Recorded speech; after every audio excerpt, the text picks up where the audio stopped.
Bom dia, galera. Bom dia, boa tarde, boa noite. Não sei que hora você está me assistindo aí agora. Muito bem-vindo ao curso aqui do Pontos de Concurso de Exercícios Comentados para a Polícia Civil do Distrito Federal. Muito prazer, meu nome é Igor Moreira, eu sou professor e advogado aqui no Rio de Janeiro e vou estar contigo nesse curso de Exercícios Comentados. Beleza, galera? Vamos olhar aqui para a tela um pouco para eu falar algumas coisas antes da gente começar o nosso curso. Essa é uma aula demonstrativa, aqui, em noções de direito administrativo para papiloscopista da PC do DF. E nosso curso está aqui. Nós temos 6 aulas cobrindo todo o edital da sua prova. Legal? Agora, claro que aqui eu simplifiquei, eu pus um pouco os nomes para não ficar escrevendo muita coisa, mas o que vai cair na sua prova? Primeiro, aquelas noções introdutórias, Estado, Governo e a Administração Pública. Na segunda aula, Organização Administrativa da União, que é a administração direta e indireta, todas as entidades e órgãos e tudo mais. Na terceira aula, Poderes Administrativos. E isso aqui é uma matéria bem legal, porque cai bastante. A gente costuma até brincar. Poderes, junto com atos e princípios, não cai. Ele despenca, porque toda prova você vai ver questão sobre isso aqui. Beleza? Também tem aqui a aula de atos, aula de controle e responsabilização da administração pública e, por fim, a aula aqui de improbidade administrativa, Lei 8429. Na aula demo, que é hoje, a gente vai estudar, se dedicar a um ponto específico do edital, que é esse aqui, o ponto da aula 4, que seria de atos administrativos. Por que essa aula aqui vai ser tão importante que eu quis deixar aqui na aula demo? Porque ato administrativo é uma matéria que cai, se não em todos, na maioria esmagadora dos concursos que caem direito administrativo. Beleza? Tem até alguns assuntos que muito importantes que às vezes não pode cair, mas ato quase sempre mesmo aparece. Beleza? Um exemplo que eu lembro agora que não cai uma prova, que não cai um assunto desse numa prova, foi o TJ de 2012, que caiu só servidores e processo. Mas isso não tira, é uma exceção que só confirma a regra. Isso cai quase toda hora. Beleza? Então, vamos lá. Antes de começar efetivamente a questão, que eu trouxe aqui para na aula demo, eu quero falar com vocês alguma coisa. Olha essa pergunta.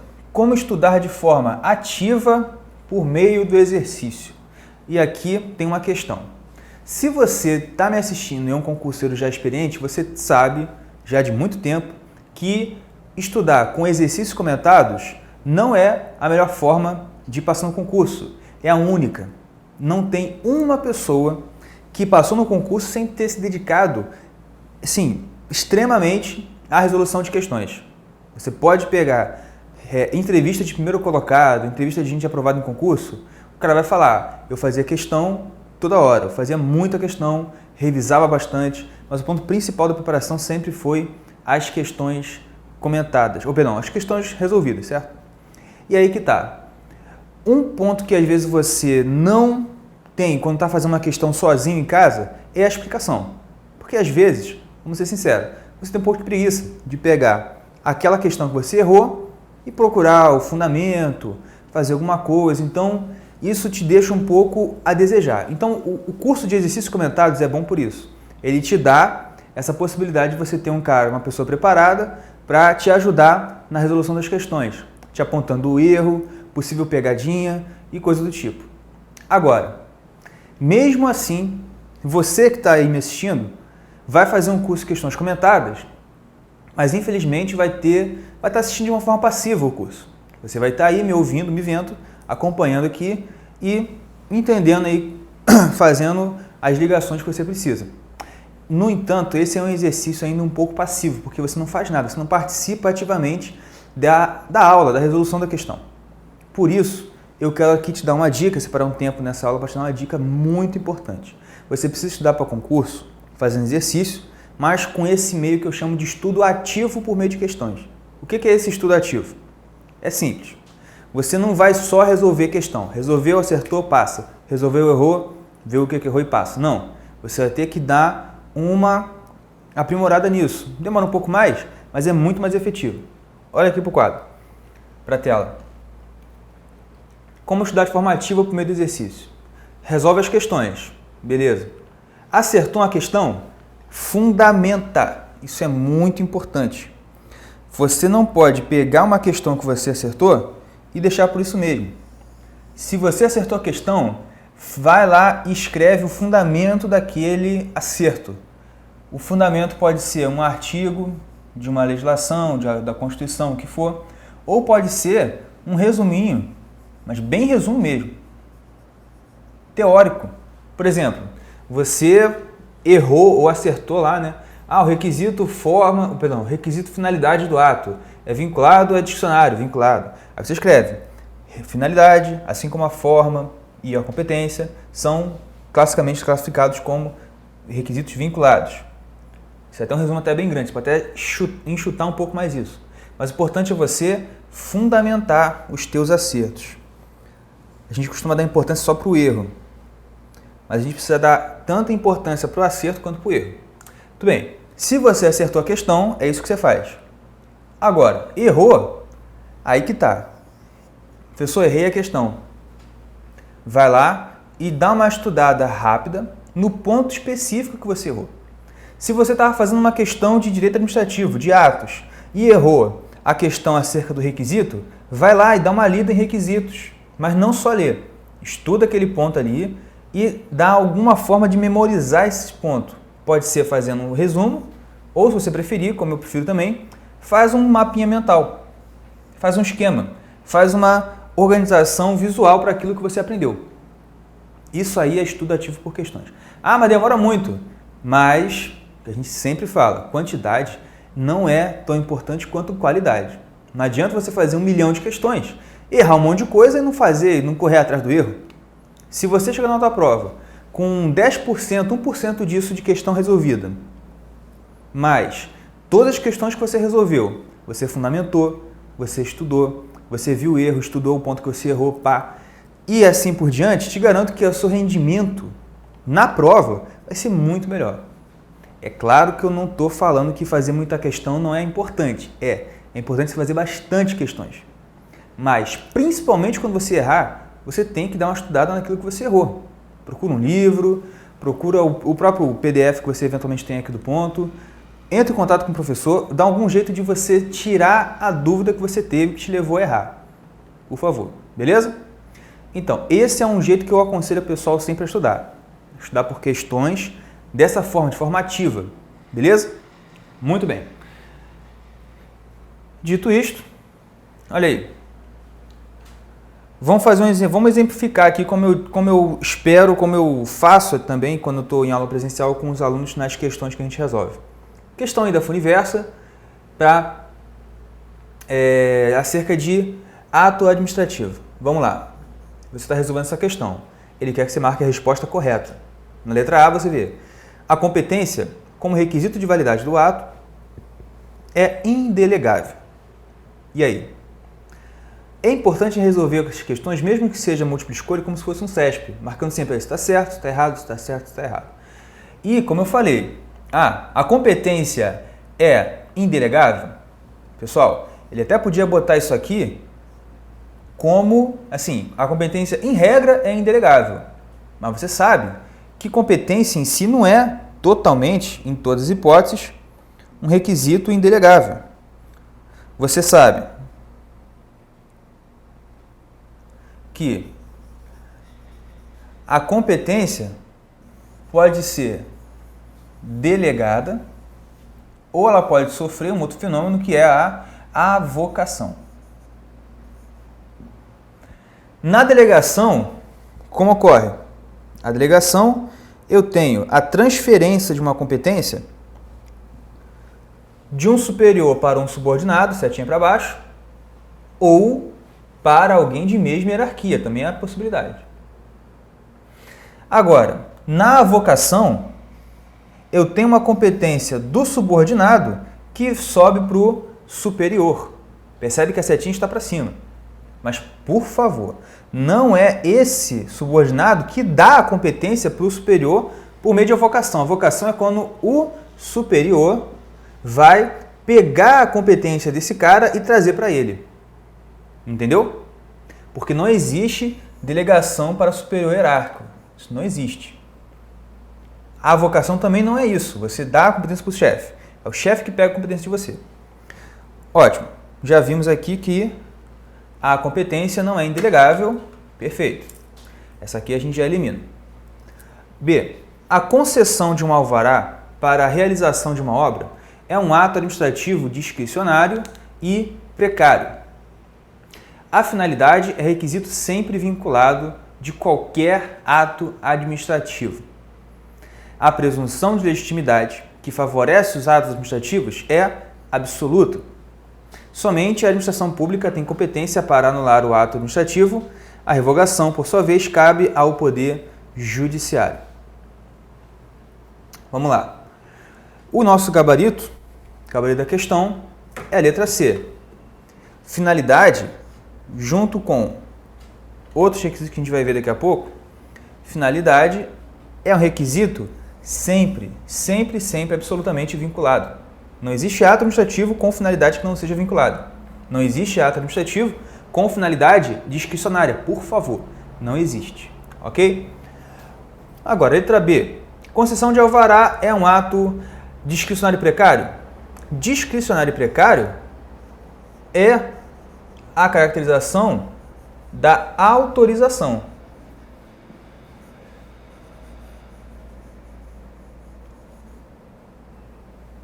O alvará não tem natureza de autorização. Ele é um ato vinculado. Se a pessoa, se a entidade, né, jurídica, atender os requisitos legais, ela vai ter o alvará dela. Tranquilo? É uma forma também de exercício de poder de polícia preventivo. A gente vai estudar na próxima aula. A presunção de legitimidade é um ato que é absoluto? Não. Por que não é absoluto? Porque a legitimidade a presunção de legitimidade é um requisito, é um atributo relativo. E por que é relativo? Você não pode parar aqui. Você tem que acrescentar, isso que é fundamental. Relativo porque pode ser contestada em juízo. Tranquilo? Já que a presunção de legitimidade é relativa, porque ela admite prova em contrário, então essa presunção não vai ser absoluta, e sim relativa. Lembra que as provas gostam de botar isso aqui com um nomezinho em latim, que é o juris tantum. Legal? Aqui ficou meio ruim na escrita, mas é o juris tantum, ou como escreve, juris tantum. Legal? E letra E, somente a administração pública tem competência para anular o ato. A revogação, por sua vez, cabe ao judiciário. É o oposto. O judiciário, juntamente com a administração, pode anular o ato. O judiciário, galera, nunca vai revogar o ato administrativo. Você vê que o gabarito da questão diz respeito a requisitos do ato. Você viu essa bagunça aqui, né? Entre aspas, na questão, é uma forma de você fundamentar tudo que você viu na questão. Beleza? É uma forma de estudar ativamente, como a gente estava falando. Mas vamos dizer que você errou. Você viu lá e errou que a gabarito letra C, você não se ligou na competência como requisito vinculado. Beleza? Então o que você faz? Faz um esquema. Você deve ter ouvido aquele mnemônico para requisito que é o CONFIFOMOB. O que é CONFIFOMOB? É uma sigla, né, uma junção assim de termos, para você botar aqui os requisitos. Competência, finalidade, forma, motivo ou objeto. CONFIFOMOB. CONFIFOMOB está aí. Agora, desses requisitos, como você faz um esquema bem rápido, bem tranquilo, sem nenhuma dificuldade para você memorizar essa questão dos requisitos vinculados ou discricionários? Simples, divide esses requisitos em dois grupos. A chave está até um pouco mais para baixo, né? Eu viria até aqui na competência. O grupo de cima, que é a competência, finalidade e forma, são requisitos sempre vinculados. Sempre, professor, sempre, sempre, sempre. Sempre, do grego sempre, que significa sempre. Legal? Agora, o motivo e o objeto, aí podem variar. Eles podem ser discricionários ou podem ser vinculados. E como é que eu faço? Para descobrir se o ato em si é vinculado ou discricionário. Você faz a soma. Se esses três de cima forem vinculados e esse também, ele é todo vinculado, ato vinculado. Se ele não for, se for os três vinculados e os dois de baixo discricionários, pronto, ato discricionário. Aí você pega, observando isso, faz uma notinha aqui no seu esquema e escreve: o ato discricionário possui parte dele vinculada, entre aspas, ou entre parênteses, competência, finalidade e forma. Beleza?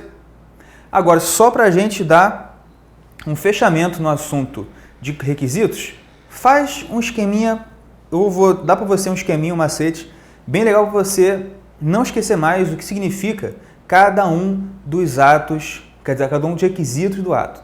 Essa é uma aula demonstrativa, você pode não fazer o curso todo com a gente. Mesmo assim, eu quero te dar uma informação valiosa que vai te servir para qualquer concurso, qualquer questão de requisito de ato que você venha se deparar. Você não vai ter mais problema com esses requisitos. É só você fazer o seguinte raciocínio junto comigo. Olha só. Pega os requisitos, competência, finalidade, forma, motivo, objeto, e puxa neles uma seta, botando em cada um uma pergunta diferente. Olha aí. Você colocando essas perguntas, você consegue identificar e até destrinchar o ato, colocando em cada um o que significa cada um dos requisitos. Olha só. Competência, a pergunta é quem? Por quê? Competência é o agente, o sujeito praticante.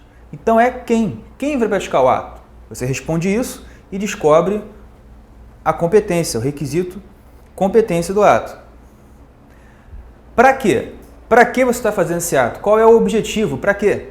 A pergunta para quê vai te dar como resposta a finalidade do ato administrativo. Como?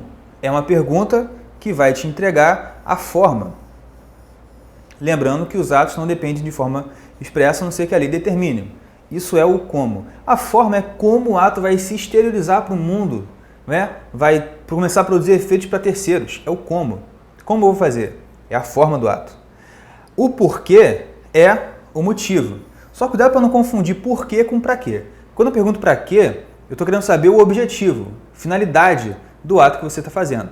Quando eu pergunto por quê, eu quero saber o fundamento, o motivo. Por qual motivo, por qual razão, sob qual fundamento você quer praticar esse ato? Aí eu acho o motivo com a perguntinha por quê. E por fim, a pergunta o que me responde o objeto, o conteúdo, aquilo que eu quero, aquilo que realmente o ato vai produzir. Beleza? Então tá aí. É um esquema já que eu posso te dar uma ajuda, compartilhar com você, um esquema que eu sempre fiz quando eu estudava e é uma coisa que sempre me ajudou. Beleza? Nosso estudo vai ser sempre assim. Eu vou te dar uma questão, vamos fundamentar a questão, vamos fazer um esquema, vamos explicar cada ponto importante da questão para você. Beleza? Isso é estudar de forma mais eficaz e mais ativa por meio das questões, e não só ficar resolvendo questão, resolvendo, como um robozinho. Beleza? Então é isso aí. A aula demonstrativa acabou por aqui. Eu te espero, né? Eu desejo que você venha comigo no curso. Se for do seu agrado, se for útil para você, espero você nas próximas aulas.